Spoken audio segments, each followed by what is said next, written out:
On a perfect, ceremonial morning in Beijing, 3 men walked under the same sun as millions watched. What they said, for a breath, for an inattentive mic, slipped free. And then the world tried to make it go away. Pause. If you think this is just another diplomatic anecdote, listen closer. Governments don't pull footage for trivia.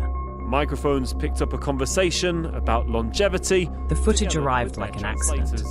A live microphone, translators, and 2 names that redraw global maps. It captured an exchange about something we've been told is science fiction, living to 150 years. The clip spread.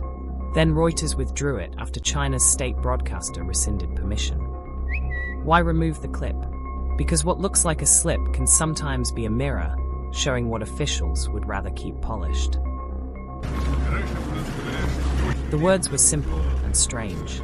Putin's interpreter spoke of organ transplants and biotechnology, that organs could be continuously transplanted, that longer life could make people younger.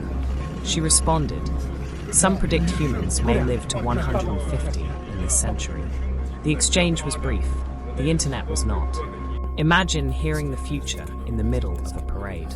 Now imagine being told, you cannot keep that recording. To understand why this shivered nerves, we need a backstory. Putin's interest in longevity is not new. For years, insiders have described elite access to cutting-edge medicine, private consultations, and state-sponsored programs. Names and rumors swirl. A scientist here, a clinic there. But the pattern is consistent. Power plus longevity research. That context makes a casual comment from a head of state suddenly less casual. Think of it like this. When the people who define policy start to imagine living centuries, the rules they write carry a different weight. The clip wasn't sensationalized by us. It was a hot mic. But licensing matters. Reuters paid for and distributed the footage under license from CCTV. Then CCTV's legal team said, you exceeded the usage terms. You misrepresented the material. Reuters took it down, citing loss of legal permission. Translation: the content existed. Permission didn't. Stories like that are where truth and law collide.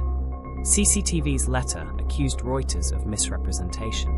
Reuters answered, we stand by our accuracy, but we no longer have the right to show this material. The footage vanished from their feeds. Copies remained, reposted, trimmed, memed, but the origin withdrew its blessing.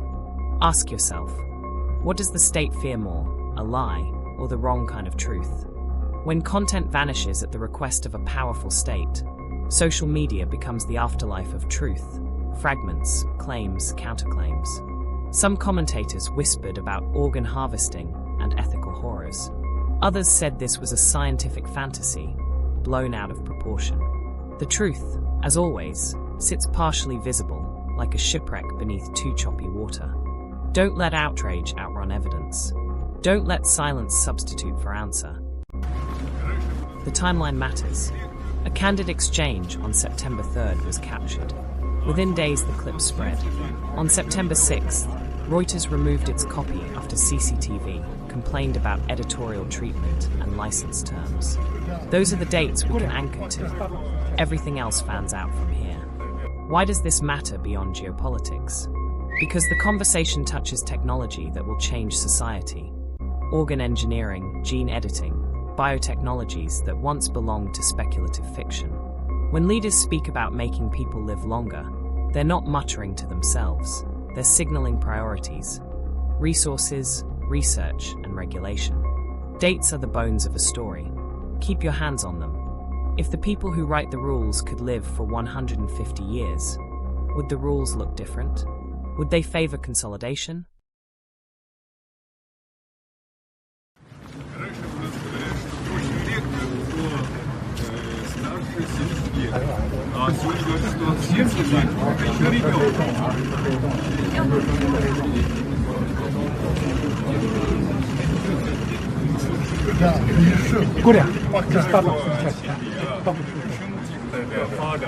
人类的器官会不断的移植，甚至越活越年轻，甚至会长生不老。预测呢，本世纪呢，可能。